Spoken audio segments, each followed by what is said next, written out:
Today, yet again, on the Alex Jones Show, Adrian Dittman appeared.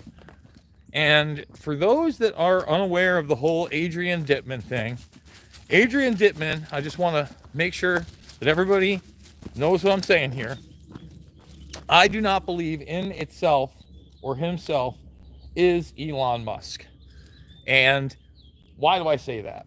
Well, I say that because one of the criticisms I've had about Elon Musk is kind of like this almost like pseudo cartoon character creation, is that if you were running just one of these companies, whether it be SpaceX, whether it be Tesla, whether it be the Boring Company, etc., just one of these things, Twitter, obviously now, you know, in order to run something like that, that's going to take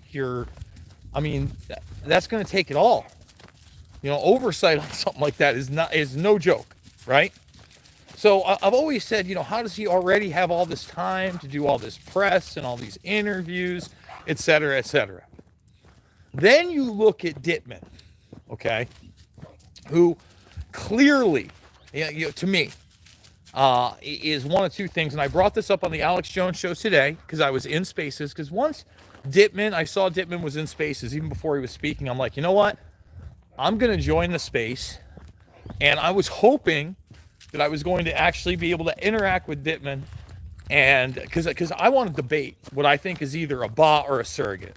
And what do I mean? What do I mean by being a bot or a surrogate? Sorry, I've got another dog over here. Well, clearly, this is not like an actual person. Even today when they were talking about doing work and engineering and being in similar work, etc. If you watched my video on Dittman and the Alex Jones Ike interview, you know, when I was listening to it, obviously I was convinced that it was Elon Musk. Then when I started doing research on it afterwards and saw this entity and the fact that Dittman was hosting like a 6 or 7 hour space afterwards, I mean, I think that would be impossible to be Musk. Now, the idea of AI that fast, I mean, it's a possibility. You know, it's a definite, like even at the end today, he said, you know, kind of laughed about it. Dittman did a mimetic AI. And he goes, I guess if I were that, I wouldn't even be aware of it. You know, other than that, what are the differences between Musk and this Dittman character anyway, and how they would respond in public? The only thing that I've been able to see that is the difference between Musk and Dittman is that Dittman claims to be married, okay? And Musk currently, I don't believe, is supposedly married, right? That's it, right? Otherwise, you know, and that's why I wanted to get on, and I was going to ask Dittman because they were talking a lot about the old hate and lies, badoops, okay? I wanted to ask directly about the CureVac and Tesla partnership to create the micro nano factories that, you know, the badonkadonks were printed up in, and how he increased his wealth 600% during that whole scenario. I mean, I think that's where I start, but I don't know, man. I think I can get into one of these Dittman spaces. And when I say a surrogate, what do I mean by that? And what do I mean by a bot, advanced AI? Okay. A surrogate, in the sense that, come on, guys, like Musk, in many respects, is already kind of like this cartoon character, right? And again, he's like a promotional item. I don't know how to say it in any other way. So you could certainly train somebody to have all the same talking points. He doesn't necessarily have to look like Musk, but he would have to sound like Musk and have the cadence. Okay? So like a high level, high scale Musk impersonator and promoter, okay? And you could actually utilize this person as Elon, as a surrogate in telephone conversations, obviously things like X Spaces, etc. Now, I would assume, if this is an actual thing and they are paying a surrogate, or we'll get into the high level AI, that what that also means is that Musk himself would also have access to that account, and he could be interchangeable at any time and be Adrian Dittman. You know what I'm saying? And that's why, again, now in retrospect, and I think I said it, to Alex Jones and G. Edward Griffin, that I never felt more like I was in the post-truth world than during or after that interview. Just wild stuff, everybody. Just wild stuff. So G. Edward Griffin was actually the guest at the time, and a total props to G. Edward Griffin. I don't really speak much more highly of any individual and their research. I love G. Edward Griffin. We have our differences for sure, and I think that's a good thing. But he is the dude, the rugged individualist, the guy going against this idea of, whether you want to call it socialism or communism, what is it, collectivism, and tyranny, in all sorts. And they were talking a lot about his book, A World Without Cancer, which also was a documentary film. I mention it from time to time. Something he did before The Creature from Jekyll Island. So, G. Edward, a living legend. And because I came in on the space and I was the first to get in while G. Edward Griffin was on, oddly enough, they had the QAnon shaman, Jacob Chansley, queued up, but he was muted. And anyway, again, bizarro world. Anyway, G. Edward Griffin really took a great position on Elon Musk with Alex Jones over the next half an hour, and there was a real discussion about controlled opposition and not just trusting Elon Musk. I could kiss you, G. Edward. I could kiss you. Like, my man. That's what I wanted to hear. And that's why I've got nothing but respect and love for him. At the same time, right now, Alex Jones is putting on some of the most killer talk radio / internet TV, most compelling stuff in a while. It's like, Jones straight up says that is Elon Musk. I just got hit by pricker bushes that are on the ground and now connected to me. Let's see, we got rid of it. All right, we got rid of the pricker bush. We're doing it live here. So, G. Edward Griffin, truly an icon, truly a living legend. I always tell people to be their own heroes, and I truly mean that, and I don't try to aggrandize people. But if there is somebody that I have continually looked up to and have the utmost and the greatest respect for, it would be him. 100%, 1,000 times over, in so many regards. Again, it doesn't mean I agree with the guy 100%. Man, I got a pricker in my leg from that. But he is, he's somebody that I think has really helped shape the world for the better, right? And it was funny because, closing the interview out right before I jumped into the walk with the smokestack here, Alex was asking him, well, who do you think the most influential or freedom-minded person of the past century is? And basically, G. Edward Griffin was having a tough time with it because he's like, a lot of those people who were the most constitutionally or individualist minded, he thought didn't break through, right?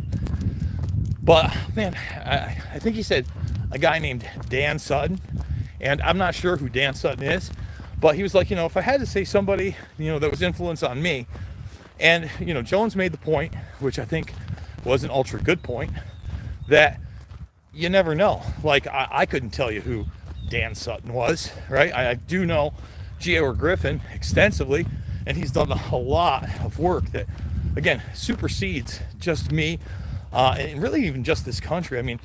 People knowing about the Federal Reserve banking system is not chic. It's still not popular, but those that do want to know how it actually works, how it actually came into being, are often spoon-fed a version that is quite positive for those type of institutions, not only banking, but the roundtable groups, and ultimately the charitable organizations, the NGOs that will surround them. Griffin ahead of the game. Ahead of the game. And the creature from Jekyll Island really, I believe, turned some heads. You know, I didn't bring it up when I was on the air, but it was G.R. Griffin that was being talked to by Andrew Callahan when I kind of blew up on Callahan. I was like, come on, man. You really going to read that? I tried to get Callahan on the show. Callahan gave me his number, interviewed me for some time. Hasn't put that out. But then again, you know, he's been putting out some pretty recent, more gritty stuff. He may be saving or sitting on the Red Pill Expo for, I don't know, just before the election. I think we could see something around that time frame, possibly. But I guess we'll see. 65 watching. That's 1 out of every 1,020 subscribers. That's how we do it here. Yeah. We're more than 10 minutes into a broadcast. Can't get 100 people on this gorgeous day, by the way. This gorgeous walk. I'd say it's probably about 50, maybe a little less, maybe 45 to 50 degrees. But me and Smokestack are doing it. And by the way, let me say this. I would, of course, debate Elon Musk any day of the week. But I got to admit to you that if I were actually debating Elon Musk, my heart rate might be going up. I might actually be a little bit human, aka nervous. I don't think that I'm going to be nervous if I'm able to debate Adrian Dittman on any level, because Adrian Dittman, to me, again, is not Elon Musk and is kind of acting as a surrogate for Musk, whether AI or not. And those that are dismissing this possibility of an advanced AI, let me just say this. Google and that big quote-unquote whistleblower scam, right? The guy that said he was working with an AI that was just like a person. Now, on some level, that interaction may be very real in the sense that it is a responsive, large language model, possibly modeled after an actual person that they have a ton of information on. And he's having that type of conversation. And now, this Adrian Dittman is that type of technology when it needs to be. In other words, even though it's that type of technology, Musk always has a back door to that account as well. That's how I'm looking at it, man. That's what I really think is going on. Like, I don't know. I'd love to get everybody's thoughts. Again, let's thumbs this up, subscribe, share. I know a lot of you are on the live stream right now. Make a comment below after the fact. What do you think of Adrian Dittman? Do you think I'll get to debate Adrian Dittman? Are you like me and you don't believe that Dittman is actually Musk and he is some type of a surrogate or bot program? Because he could also, like I said, just be a somewhat impersonator, and maybe the only bot-like thing is a voice mod. You know, the AI voice mods have gotten very, very good. I know mine is very, very commercial and low level and low tier. But hey, who needs that kind of technology when you got this kind of nature, huh? Huh? That's what I'm talking about.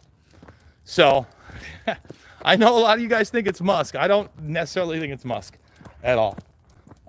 You know, like I said, I'll have no problem debating a Dittman.